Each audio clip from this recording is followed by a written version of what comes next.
السلام عليكم ورحمة الله وبركاته. ازيكم حبايبي؟ عاملين ايه؟ يا رب تكونوا في احسن حال. معاكم سماحة من مطبخ اكلات شهية، والنهاردة هنعمل الجاتو شاتو في البيت بطريقة سهلة جدا واقتصادية جدا. خليكم معايا وهنشوف هنعمل ايه. معانا مبدئيا كده 3 بيضات، وفضيت فيهم كيس من الفانيليا. هضربه الاول وبعدين نشوف باقي المكونات. هنا ضربت الثلاث بيضات اهو مع كيس الفانيليا. معانا كمان كوباية من السكر، انا بقيت منها شوية حوالي معلقتين، حسيتهم كتير بس. هضرب برضو كوباية السكر دي وارجع لكم تاني. كده ضربت السكر كمان مع البيض. معايا هنا نص كوباية من الزيت، هنضربها برضو.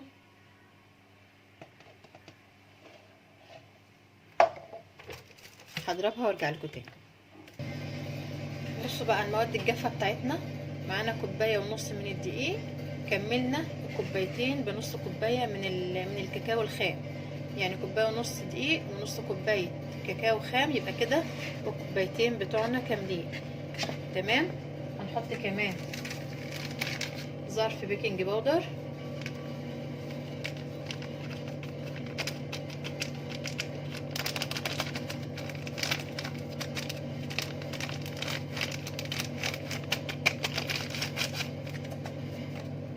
نقلب بقى المواد الجافة دي كده مع بعضها.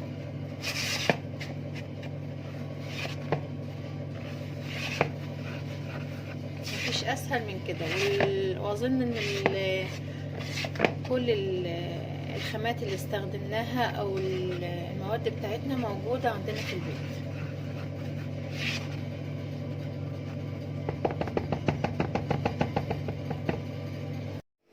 هنبتدي نضيف بقى المواد اللي احنا ضربناها مع بعضها دي على الدقيق شوية بشوية كده، وبعد كده هنبتدي نضيف اللبن. معانا 3/4 كوباية من اللبن، هنبتدي نضيفها بعد ما نخلص الخليط بتاعنا ده كده مع التقليب طبعا.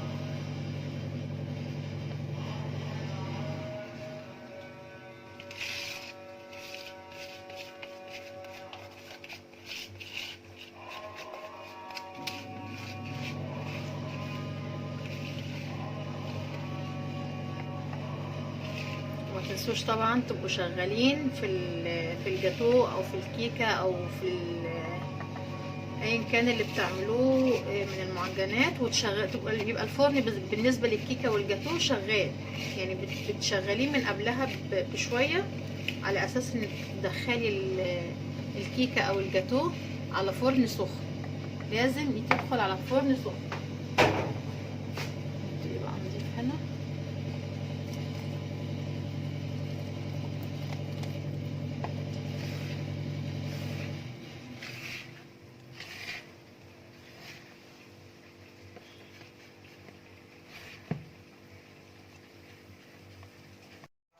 كده. قلبتها كلها اهو في بعضها.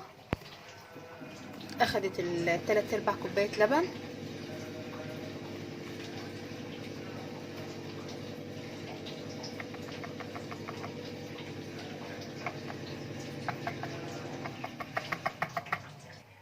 معايا هنا بقى صينيه اهي مبطناها كده بورق الزبده. هبتدي ان انا افضي فيها.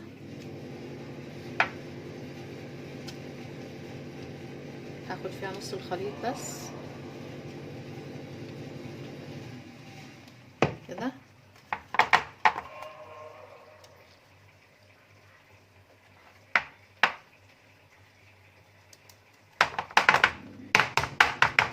كده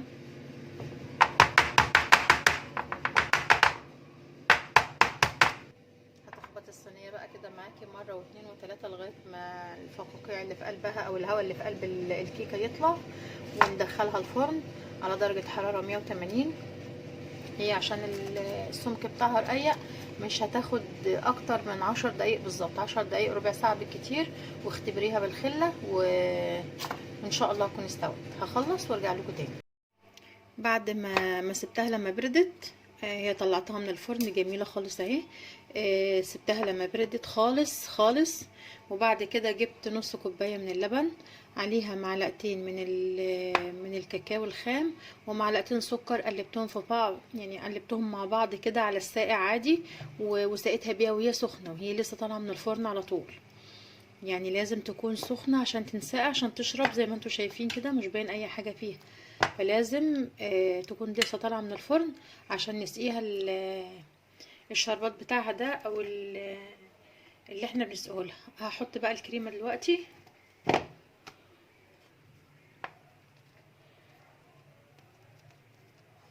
هوزعها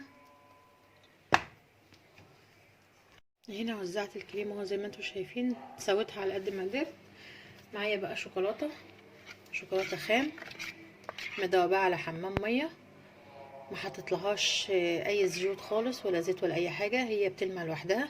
حطيت لها بس يا دوبك 3 معالق من الحليب او اللبن، وحطيتها مع الشوكولاته، وحطيتها على حمام مائي، فساحت زي ما انتوا شايفين كده. هنبتدي بقى نصبها هنا كده.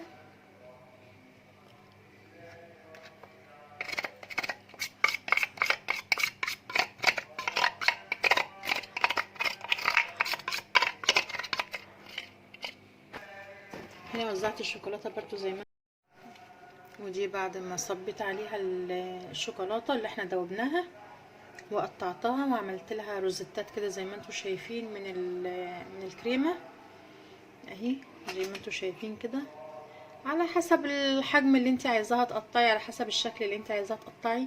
بس ايه، زي ما انتوا شايفين كده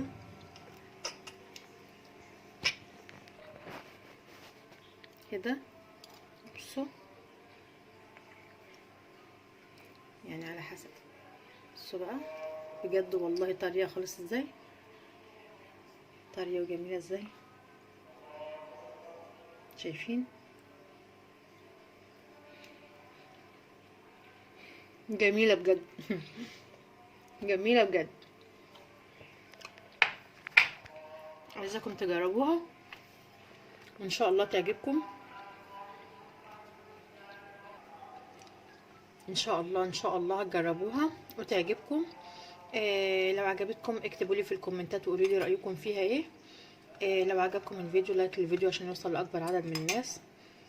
فعلوا زر الجرس عشان يوصل لكم مني كل جديد. دمتم سالمين وربنا يحسن ما بين ايديكم يا رب.